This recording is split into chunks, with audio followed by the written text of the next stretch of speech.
Alright friends, we're back in the lab trying to work out why the car had a little bit of a throttle stuck issue. As you saw in the test drive last time, the throttle kind of sometimes started hanging pretty high and you need to give the car a quick blip on the throttle to bring the RPMs down.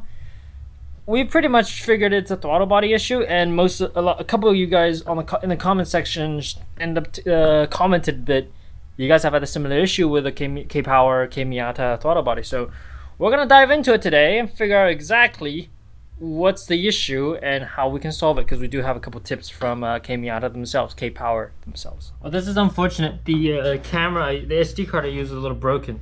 But quickly going over, this went onto here.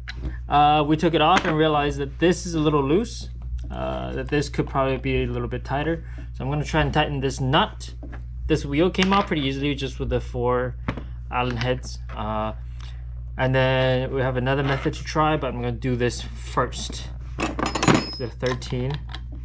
It is not a 13. It is a 14, of course. Yeah, it's kind of loose.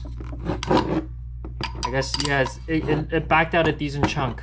About almost a full turn. It might be worth to use some thread locker on this one, actually. Since we've already gone the distance of going proper, we might as well use a little bit of this thread locker. I'm gonna loosen it up a little bit, drop a few drops in there, and then unloosen it. So where it should loosen should be this direction. Watch your fingers, because I'm supposing. Ow! That's why, because the throttle plate hits your finger really hard.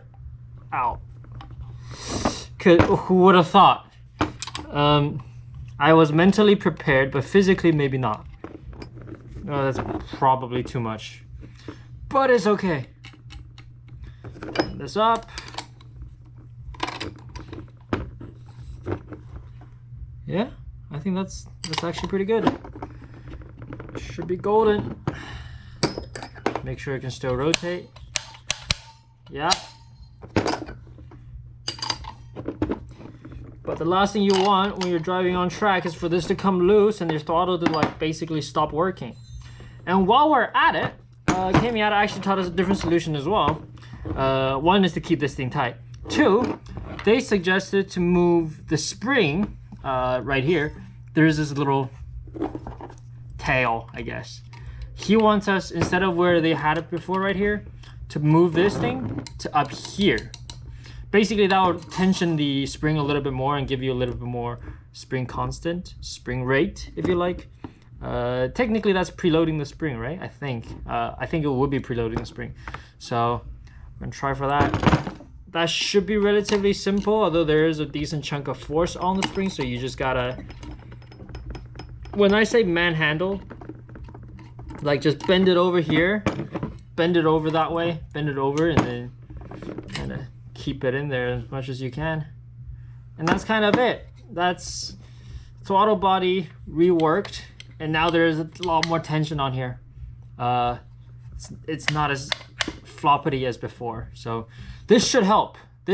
So to help alleviate and maybe even completely solve the rev hang issue. It looks like it's sitting pretty happily on there though, so I don't think it's gonna have any issues. There you go. Put it back together. If you're doing this, please remember, really remember where the throttle position was, because that kind of relates to your cable. So I might have to go to the car and then line up the cable and line up the hole that way.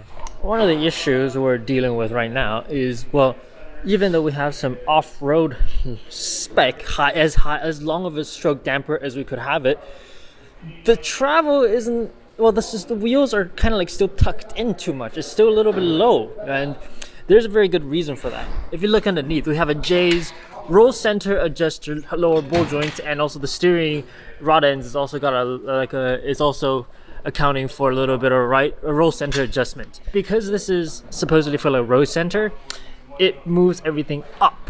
So the wheels is actually, so even though the suspension arm is down further, the wheel itself is sitting further up. So that's kind of like to help you get a lower, like keep the control arm flat, even though the ride height is kind of lower, if that makes sense. So what we're gonna do is we're gonna swap these out and go back to OE style setup. So the roll center adjustment is gone. This is gone. So when the suspension's arm is sitting about flat, the car is actually sitting higher, if that makes sense, because they're basically moving the wheel in respect to this up and down. In order to get the most amount of ground clearance and kind of platform support in an off-roady kind of environment, to be able to handle some bumps and soak up a lot of maybe potentially jumps, that kind of taking up that kind of abuse, we've had to go back to our good friends at Reinharte for them to basically refresh and rebuild my entire old set, the very first set of Reinhardts that I had. Here it is. We'll be using the Reinharte R1 coilover. There's a single adjustable. This is the exact set that I had on the car when I ran 38.0 as a Gingerman. So I knew they were really well, but they were a little bit rusted out, a little bit not so pretty. And so the guys at Reinharte helped me refresh it entirely with some iBox springs. It's right now 7K at the front, 6K at the rear. Soft, yes, to be able to absorb bumps and be as compliant as possible for off-roady style environments. So it's a very, very nice setup. We actually changed, I believe, the actual shock inside as well to be as long as possible, so we can have all of the travel essentially. So this is gonna be cool. We're gonna have to set up some ride height, set the spring, the preload for it, because the car right now likes to sag a little bit. The droop is a little bit strong, so all that we're gonna play with the ride height at the bottom, play with all of it, and figure out what we have.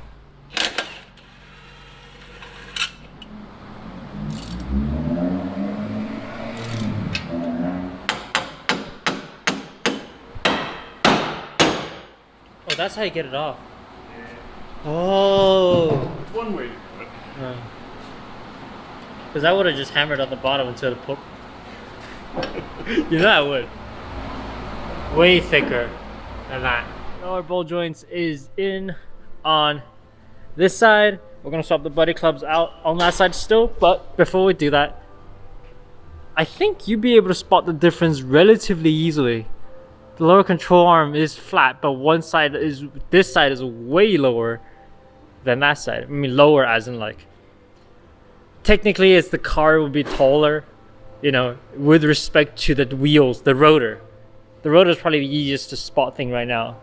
So that's pretty cool. That works. Got the correct length bolts from McMaster. Just 40mm with a spacer. Everything looks good. It will have a little less camber, which isn't necessarily a bad thing for a car that isn't full track. So I'm hoping for around -2 camber front and rear and call it that. It should be a good enough place for us to start in anyway. It is a lot taller than it was before. We got a 4-finger gap on this side to the fender flares.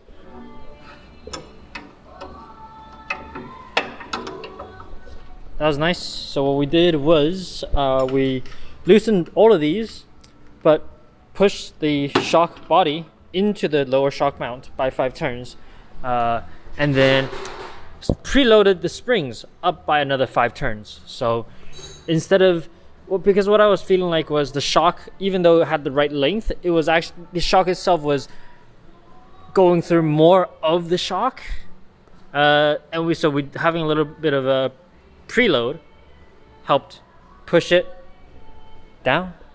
I'm confused now. I knew what I was doing and I don't anymore, but that's kind of the gist of it. Don't worry. But it works. It kind of works. Theoretically, we're adding suspension travel on bump by moving the shock body away from the top. Yes. Top head and into the lower collar. That's what I meant. Thank you.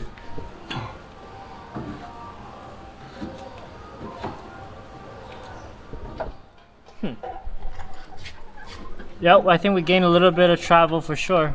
Yeah. With a bump stop. There is... I just knocked the camera with a light.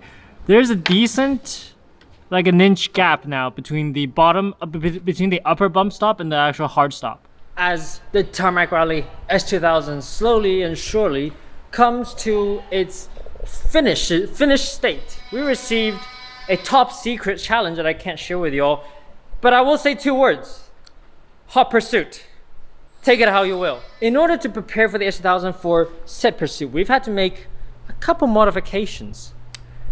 As the car's coming back together, all the new body pieces, there are some new things you may be seeing that you're not so sure about. Don't worry, there's all a purpose, it's all functional, and you shall see why. Starting at the back, you might notice some big bars. These haven't been painted, so this is not the final state of the car, but yes, these are our anti-pit maneuver bars slash protection bars. Basically, they are a little bit of an exoskeleton. So if we do get in contact, they will take the brunt of the impact, including from the back. So, you know, this is my basically bash bar slash wall tap bar. Okay? Yes, good. We've gone back to a CR wing. Still very much one of my favorite looks of the car. I really, really enjoy this look.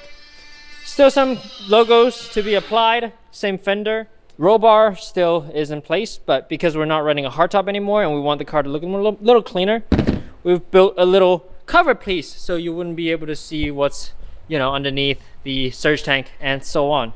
Just so it's a little bit out of the way and a little bit cleaner of a look. Now, front of the car is where it's really special, but first the interior. There's a spotlight up top.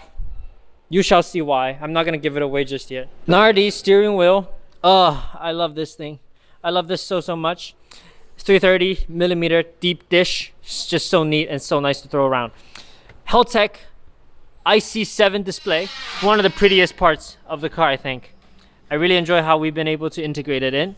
And there it is. It's like a Ferrari style bright yellow rev counter in the center. So yeah, that's kind of the interior part of the car. Race engine. Circuit sphere, I think, shift knob, and still requires a little bit of cleanup. Metal fenders from Fiona's car that we've painted. Now they don't quite match in color, I'm sorry, but we've had to ask our guys at Al's Auto Body to help us paint these on a one-day notice, and they didn't have time to make other paint. So from a distance, from this angle, you're not going to be able to tell you might be able to tell, but that's okay. Now the front, that might be the most controversial part, but that's okay.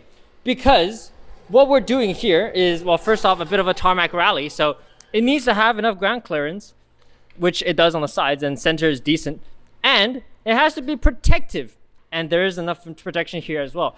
We've added these hella fog lights that still needs to be aimed. This is like a soft install, but the lighting all still works. So probably the outer ones a little bit further outward, so I can see, well, it shines up more of the stuff on the outward direction. Honestly though, when you look at it from a distance as a bit of a rugged build, it looks neat. It looks aggressive, and I like that we kept the little what's it called, the grill shape of it, so it still kind of looks like an S2000. It still resembles it but it gives it a very rugged off-roady feeling to it. Yeah, the extra fog lights do make it look a little bit alien-esque.